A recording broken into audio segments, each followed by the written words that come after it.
Le film Les 4 Fantastiques First Step vient de sortir au cinéma et on a enfin pu découvrir la version de Reed Richards proposée par Pedro Pascal. Un personnage très intelligent, un peu dans son monde et socialement, disons, inadapté. Et si vous l'avez aimé, ça tombe bien, puisque ce personnage, on va le revoir souvent. Déjà dans Avengers Doomsday, puis Avengers Secret Wars, il devrait devenir l'un des fers de lance de la prochaine saga, peut-être même l'un des 4 ou 5 personnages centraux du nouvel univers. Et si on peut se dire que le MCU est entre de bonnes mains, il se pourrait aussi que des désastres arrivent à cause de lui. Parce que Reed, c'est l'un des personnages les plus complexes de l'univers Marvel. Il est considéré comme le plus grand esprit que la Terre ait jamais connu. Et à ce titre, il est souvent perçu comme le dernier recours de l'humanité. Celui qu'on appelle en cas de crise, celui qui, à force de réfléchir, finit par trouver une solution, une invention de dernière minute, une stratégie géniale, une manœuvre imprévisible. Et du coup, on a tendance à croire que Reed Richards est un monolithe. Un type calme, posé, rationnel, un personnage qui reste dans son labo, cogite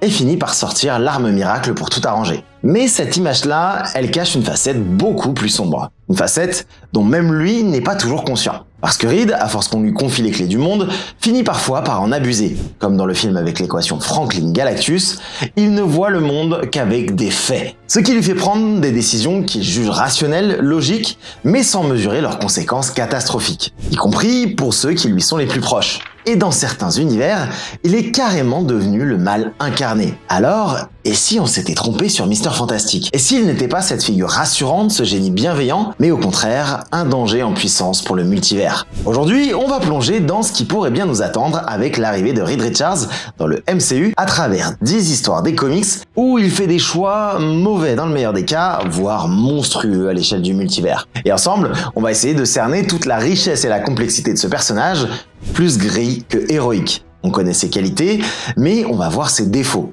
Et tenter de comprendre comment ce Mr. Fantastic pourrait évoluer dans un univers rempli d'autres héros, celui du MCU de demain. Évidemment, si vous n'avez pas vu le film des 4 Fantastiques, il se peut qu'on en parle dans cette vidéo. Nous entrons donc dans la spoiler zone, zone de tous les dangers. Vous êtes avec Kevin Buckhardt, le théoricien préféré de ton génie du mal préféré. Générique.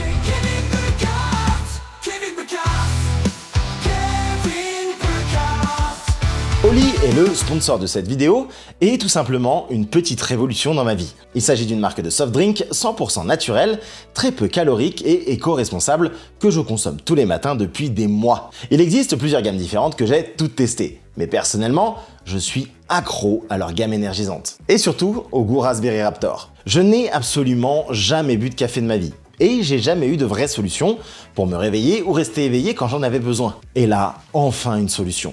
Avec Oli Energy, je remplis mon shaker de 500 ml d'eau que je mélange à une dose d'Oli Energy. Et c'est parti pour la journée. Mais ce que je kiffe, c'est que c'est sans sucre, sans taurine et sans arôme artificiel. Pour remplacer tout ça, Oli a développé ce qu'ils appellent la New Caf, qu'il combine à des arômes naturels. Un traitement encapsulé et naturel de la caféine qui, au lieu de te réveiller 2 heures de manière violente, s'infuse tout au long de la journée dans ton corps.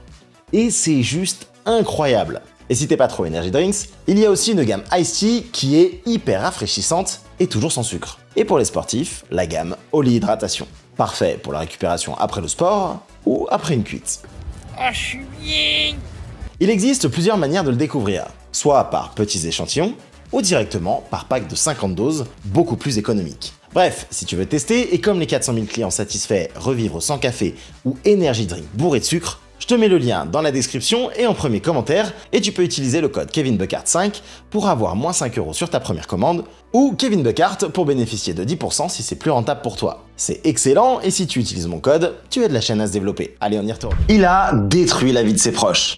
Dès sa toute première apparition dans le premier Fantastic Four, Reed Richards pose déjà un choix plus que discutable. C'est aussi le cas d'ailleurs dans l'adaptation de Batchman, même si le film ne s'attarde pas sur son origin story. Déterminé à prouver la viabilité de son vaisseau, le Marvel One, qu'il construit depuis des années, Reed est prêt à tout pour obtenir un financement et devenir le premier homme à franchir certaines limites dans l'espace. Malgré les avertissements de son ami Ben Grimm, qui a pourtant promis de piloter le vaisseau, mais qui juge les tests sur les rayons cosmiques insuffisants, Reed décide de lancer sa mission coûte que coûte. Il entraîne avec lui Sue Storm, qui convainc finalement Ben de les suivre, et Johnny, son jeune frère adolescent, qui est évidemment ravi de participer à une expédition historique. Reed, pourtant le plus conscient des dangers, minimise ou tait délibérément les risques. sûrement persuadé que son génie suffira à surmonter tous les obstacles. Mais étant donné ses capacités intellectuelles, il est évident qu'il savait que les risques étaient bien trop élevés. L'équipe décolle en secret, mais l'espace ne pardonne rien. À l'approche de la zone des rayons cosmiques, la tempête dépasse tout ce que Reed avait pu anticiper.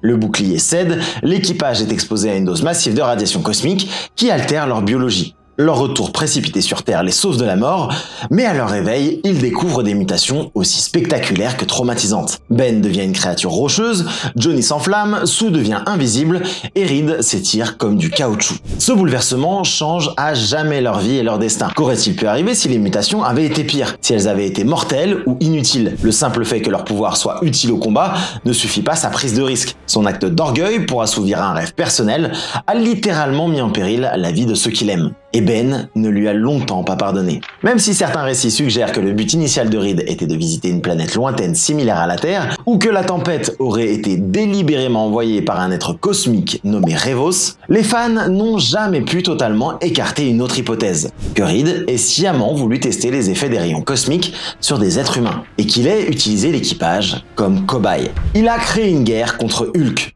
Cela fait des années que Marvel tente de développer un nouveau film solo Hulk. Et les rumeurs autour d'un World War Hulk traînent depuis une éternité. On ne sait toujours pas si ça se concrétisera un jour, mais si un tel événement devait voir le jour à l'écran, il faudrait se méfier de Reed Richards. Reed fait partie des membres fondateurs des Illuminati, un cercle secret composé des leaders de chaque groupe de super-héros sur Terre. Un groupe mené par leur orgueil, se définissant comme les seuls à même de prendre des décisions difficiles en secret pour la planète tout entière, car trop difficile à assumer pour l'humanité. Et avec l'arrivée de Reed dans le 616, il y a fort à parier que ceux du MCU finiront par se former. Pour l'instant, on n'a vu que ceux de la Terre 838 dans Doctor Strange and the Multiverse of Madness, et par qui était-il dirigé? Reed Richards, alias Ficello. Bref, avec Tony Stark, Black Bolt, Doctor Strange et les autres, Reed prend une décision lourde de conséquences. Bannir Hulk de la Terre après qu'il ait encore saccagé une ville, en l'occurrence Las Vegas. Sans procès, sans discussion, sans la moindre tentative sérieuse pour l'aider, leur plan repose sur un constat brutal. Hulk est trop dangereux pour rester sur notre planète, il a déjà causé trop de destruction, menacé trop de vies, et son instabilité émotionnelle fait de lui un risque permanent. Alors, il décide de l'endormir et de l'envoyer à bord d'une navette spatiale sur une planète censée être vide et pacifique. Ce choix, pris dans le dos de Bruce Banner, sans son consentement, révèle toute la violence autoritaire de ce groupe. Et le plus glaçant, c'est que Reed, pourtant capable de comprendre la complexité psychologique de Bruce, choisit la voie la plus froide et la plus radicale. Il ne le considère plus comme un homme, mais comme un problème biologique à écarter. Une arme vivante à enfermer au fond de l'univers. Alors non, Reed n'est pas le seul responsable. Mais c'est lui qui est censé être le plus intelligent du groupe. Celui qui aurait pu anticiper les conséquences et qui convainc notamment le leader des Avengers que c'est la bonne solution. Et dans ce genre d'échec, quand on est le cerveau, finalement c'est en grande partie sur soi que repose la faute. Il aurait pu chercher une solution médicale, psychologique, humaine, mais il a préféré la voie du contrôle. Et évidemment, leur plan échoue. Hulk n'atterrit pas sur une planète vide, mais sur Sakaar, un monde brutal où il devient esclave, gladiateur, puis roi, avant qu'une explosion ne détruise tout. Sa nouvelle famille avec. Et Hulk, convaincu que les Illuminati sont derrière cette trahison, revient sur Terre à la tête d'une armée bien décidée à se venger en tant que Worldbreaker Hulk. Ce sera alors le World War Hulk. Manhattan est ravagé, les Illuminati détruits les uns après les autres, dans une violence qu'ils auraient pu éviter s'ils n'avaient pas sous-estimé l'homme derrière le monstre. Et ce qu'il faut bien comprendre, c'est que ce genre de décision, Reed en est coutumier. Des décisions froides, calculées, où l'efficacité prime sur l'éthique. Et dans un futur MCU où les lignes morales sont parfois de plus en plus floues, Reed pourrait bien refaire les mêmes erreurs. Il a fait l'innommable contre les autres héros. On va le voir tout au long de cette vidéo, Reed Richards n'est pas toujours du côté du bien. En fait, il est souvent du côté de sa propre réussite scientifique. Et dans cette quête, il lui arrive de faire du mal à d'autres héros. L'un des meilleurs exemples est dans Secret Wars, un des arcs les plus marquants des comics Marvel. Dans cet événement, Reed enchaîne les décisions désastreuses. C'est simple, il pète un câble. Dès le départ, il se range du côté de Tony Stark en soutenant activement le Superhuman Registration Act, une loi qui oblige tous les super-héros à révéler leur identité au gouvernement et à soumettre leurs actions à une surveillance permanente. Évidemment, il s'agit d'un dilemme moral entre le camp de Stark, qui prône le contrôle et la législation de tous les héros sur Terre, et celui de Rogers, qui lui prône la liberté individuelle. Sauf que liberté rime souvent avec chaos. Reed choisit donc le camp de la logique, de l'ordre, et devient alors un fervent défenseur de cette politique de contrôle. Mais ça ne s'arrête pas là. Avec Tony Stark et Hank Pym, Reed participe ensuite à la construction de la prison 42, un complexe de détention situé dans la zone négative, une dimension d'antimatière extrêmement dangereuse qu'on reverra à l'avenir dans le MCU tant elle est centrale dans le lore des 4 Fantastiques. D'ailleurs, elle abrite l'armée du terrible chef de guerre Annihilus, supposé méchant de la prochaine saga galactique. Cette prison est littéralement hors du monde, en dehors de toute juridiction. Et son but est simple, enfermer les héros qui refusent de se faire recenser, sans procès, sans défense. Reed, qui jusqu'ici se présentait comme un défenseur des droits, devient l'architecte d'un goulag spatial. Mais ce n'est pas tout. Il participe aussi à la création de Ragnarok, un clone cybernétique de Thor conçu pour servir de super arme au camp pro-recensement. Une sorte de dieu artificiel, instable, incontrôlable, alimenté à la magie du dieu du tonnerre qui était présumé mort à ce moment-là. Et lors d'un affrontement, ce clone tue Goliath, un héros pourtant loyal. Un drame que Reed n'avait pas anticipé, trop absorbé par la réussite technologique de l'opération. C'est exactement ce qu'on va retrouver dans d'autres histoires, où Reed oublie les conséquences humaines de ses choix obnubilés par la performance scientifique. Il ne se rend pas compte qu'il est en train de franchir des lignes rouges jusqu'à ce qu'il soit trop tard. Ce run Civil War marque un vrai tournant dans la perception du personnage. On découvre une facette beaucoup plus froide, plus calculatrice, il devient l'instrument d'un système totalement injuste. Et cette transformation progressive le mène à l'isolement, même au sein de sa propre famille. C'est d'ailleurs à ce moment-là que Sue, bouleversée par ce qu'il a fait, décide de le quitter. Elle lui laisse une lettre poignante dans laquelle elle lui reproche son absence totale de morale, d'empathie et de lien émotionnel. Et c'est là qu'on comprend que ce n'est pas juste un scientifique brillant, c'est un homme qui peut se perdre dans ses propres certitudes. Il est le pire père et mari. Obsédé par la science, Reed Richards finit souvent par négliger ce qui compte vraiment. Et ça, Sue Storm l'a vécu plus d'une fois comme on l'a vu juste avant. Comme dans les films, elle comprend que malgré lui, son cerveau fera toujours passer la solution avant la compassion. Dans les comics, elle l'a quitté à plusieurs reprises, notamment pour une raison très simple, il est incapable de se poser des limites. Exemple le plus marquant, ce moment où il a littéralement plongé Franklin, son fils, dans le coma en le bombardant d'antimatière à l'aide d'un pistolet expérimental. Son propre fils. Et comme si ça ne suffisait pas, on apprend plus tard dans la mini-série Fantastic Four Power Pack qu'il avait aussi truffé son fils de nanomachines pour le surveiller à distance, sans en parler à personne bien sûr. Une décision déjà très limite, mais le pire, c'est qu'il s'avère que ces nanomachines pourraient être radioactives. Voilà, l'homme le plus intelligent du monde qui a potentiellement filé un cancer à son gosse. Ambiance. Alors non, Reed n'est clairement pas un père modèle. Et les souffrances qu'il inflige ne sont pas qu'à ses enfants. Sue aussi en a pris plein la tête, émotionnellement, mais parfois même physiquement. Un des exemples les plus controversés, c'est dans Fantastic Four numéro 281 sorti en 1985. Dans cet épisode, Sue est sous l'influence de Psychoman, un vilain qui amplifie ses émotions négatives jusqu'à la transformer en une version maléfique d'elle-même appelée Malice. Et quand l'équipe ne parvient pas à la ramener à la raison, Reed prend une décision extrême. Il se dit que la seule solution, c'est de provoquer un choc émotionnel violent. Et là, il l'humilie, verbalement, puis physiquement, il va jusqu'à lui mettre une gifle. Un moment qui a fait polémique à l'époque, à juste titre. Un run qui aurait probablement encore plus de mal à passer aujourd'hui, mais il incarne parfaitement un trait central de Reed. Il agit toujours parce qu'il pense être la voie la plus logique, sans recul, sans réelle conscience morale. Même quand c'est inacceptable. Alors oui, dans les 4 Fantastiques First Step, on peut dire qu'il a été un bon père. Pour l'instant. Mais à l'avenir, si son obsession pour la science reprend le dessus, il pourrait très bien se remettre à expérimenter sur ses enfants ou sur sa femme, et dans ce cas, un divorce avec Sue ou au moins une séparation temporaire serait loin d'être improbable. Il a condamné son univers. En Marvel Zombies Dead Days, le préquel de Marvel Zombies qui raconte les débuts de l'infection sur la Terre 2149, Reed Richards condamne littéralement l'humanité à un sort pire que la mort. Alors attention, âme sensible s'abstenir. Tout bascule quand il voit ses 2 enfants se faire dévorer sous ses yeux. Un choc qui le fait sombrer dans la folie. Alors que les héros survivants et non infectés tentent encore de s'organiser, ils font confiance à Reed et lui confient une mission capitale, trouver un remède. Mais Reed, au lieu de chercher une solution, change complètement de perspective. Selon lui, ce virus serait en fait la prochaine étape de l'évolution humaine. Rien que ça. Et dans un élan de génie mal placé, il prend une décision monstrueuse. Il infecte volontairement les autres membres de sa famille, en douce, en secret. Non seulement il condamne les siens, mais en plus il provoque l'effondrement définitif de la résistance, puisque les 4 Fantastiques zombifiés infiltrent les survivants et répandre le virus de l'intérieur. Le résultat, l'univers entier est foutu, tout ça parce que Mr. Fantastic était persuadé d'avoir raison. Ce qui prouve que quand il croit qu'il a raison, il peut tout faire sans aucune remise en question et en agissant comme s'il se prenait pour un dieu. A priori, les 4 Fantastiques seront absents de la mini-série Marvel Zombies sur Disney+, mais j'avoue qu'un spin-off avec les héros pourrait être une idée de fou. Le Conseil des Rides. Le Conseil des Rides, honnêtement, c'est une institution qu'on pourrait très bien découvrir dans le MCU d'ici moins de 3 ans, avant la conclusion de la saga du multivers. Et ce serait loin d'être anodin. Ce conseil fait sa toute première apparition dans Fantastic Four numéro 570 en 2009, sous la plume de Jonathan Hickman. Dans cet épisode, Reed Richards découvre un portail interdimensionnel nommé le Bridge.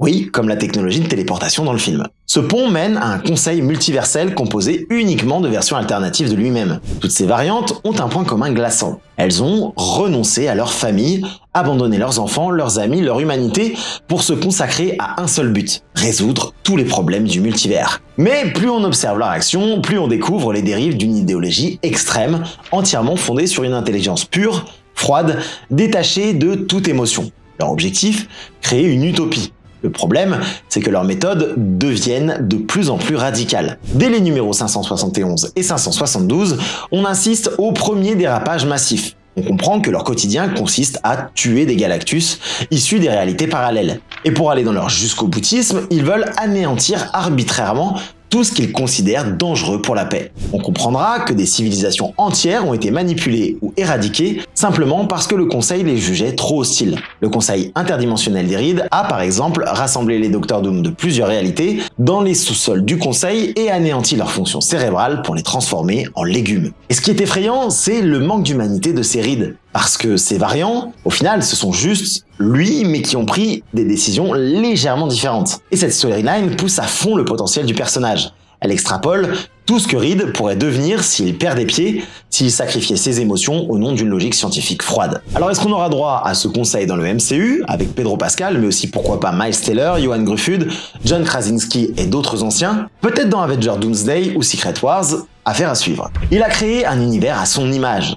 Et comment parler de ces variants sans parler du pire de tous? S'il y a bien un autre alter ego de Reed que l'on pourrait voir débarquer dans le MCU, c'est bien le Maker. Avec l'adaptation de Secret Wars par les frères Russo, il est difficile d'imaginer qu'il puisse passer à côté de lui. D'autant plus que dans le run de 2015, il était l'un des personnages centraux opposés à Reed de la Terre 616. Les 2 derniers survivants d'un multivers en ruine. Le Maker est sans doute l'un des méchants les plus cruels et dérangeants de toute l'histoire de Marvel Comics. Sur la Terre 1610, l'univers Ultimate, Reed a eu une enfance difficile. Ce n'est qu'avec la création des Fantastic Four qu'il commence à trouver sa place.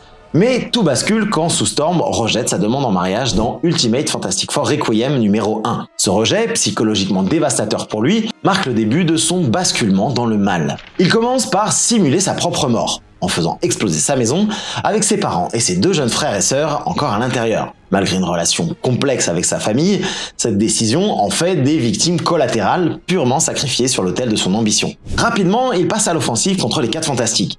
Sue, en découvrant ce qu'il est devenu, tente de l'arrêter, mais Reed la capture, puis la torture jusqu'à ce qu'elle frôle la mort. Qu'il ait tué sa famille était déjà abominable, mais qu'il inflige ça à Sue montre à quel point le Maker est prêt à tout pour justifier ses choix et imposer sa vision du monde. Il décide alors de créer la Terre 6160, un univers entièrement façonné à son image. Il veut un monde où tout est sous contrôle, où chacun vit selon ses règles. Pour y parvenir, il construit un pont interdimensionnel qui lui permet d'observer les réalités affectées par les incursions. Et il commence à détruire méthodiquement les autres terres pour tester ses théories. Dans Avengers numéro 41, on apprend qu'il a anéanti 67 univers entiers, soit des milliards de morts, purement et simplement effacés de l'existence. Quand il lance enfin la création de sa propre réalité dans Ultimate Invasion numéro 1, son premier acte est radical. Faire en sorte que les super-héros n'existent pas. Il élimine ou neutralise toutes les personnes susceptibles de le contester, Bucky Barnes, Doctor Strange, les 4 Fantastiques, et il installe une dictature absolue avec un conseil secret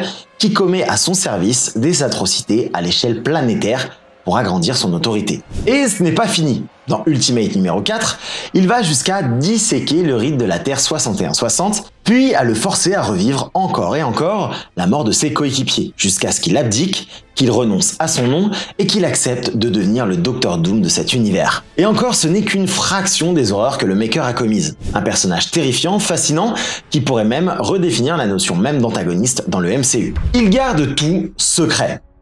Dans l'événement Judgment Day, plus précisément dans Fantastic Four numéro 47, alors que la Terre s'apprête potentiellement à vivre ses dernières heures face au Céleste ancestral, Reed Richards fait un choix très révélateur de sa personnalité. Au lieu de passer ce temps précieux avec sa famille, entouré de ceux qu'il aime, il choisit de s'enfermer seul dans ses pensées, à cogiter, à chercher une solution, tout en sachant pertinemment que celle qu'il a trouvée pour sauver ses enfants ne fonctionnera pas. Et pourtant, il leur fait croire qu'ils sont tous sains et saufs, simplement pour qu'ils ne paniquent pas et ne le dérangent pas. Mais ce n'est pas un cas isolé. Dans la série de Matt Fraction en 2013, Reed découvre que les rayons cosmiques à l'origine de leur pouvoir sont aussi en réalité une sorte de super cancer. Un poison lent et incurable qui les tue à petit feu. Est-ce qu'il en parle à sa famille? Bien sûr que non. Il décide de garder le secret, de porter le fardeau seul et de chercher une solution dans son coin. Sauf qu'évidemment, comme souvent avec lui, tout finit par lui exploser en pleine gueule. Il a condamné des milliards d'êtres. En 1983, pendant le run de John Byrne sur la série Fantastic Four, plus précisément dans le numéro 262, Reed Richards prend une décision absolument controversée.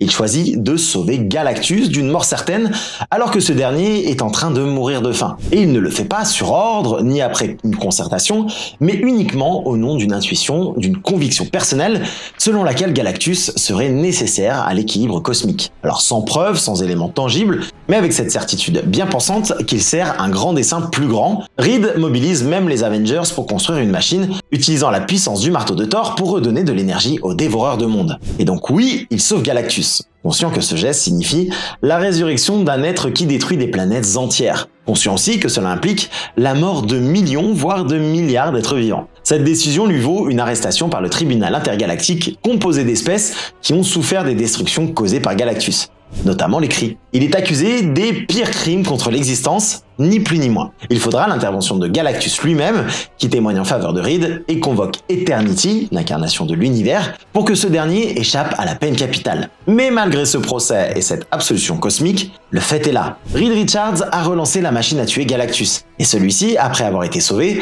a continué à consommer des planètes, y compris habitées. En sauvant une entité destructrice, Reed a indirectement causé la mort de milliards de vies sur l'autel de son orgueil démesuré. Il a utilisé une arme capable de détruire l'univers.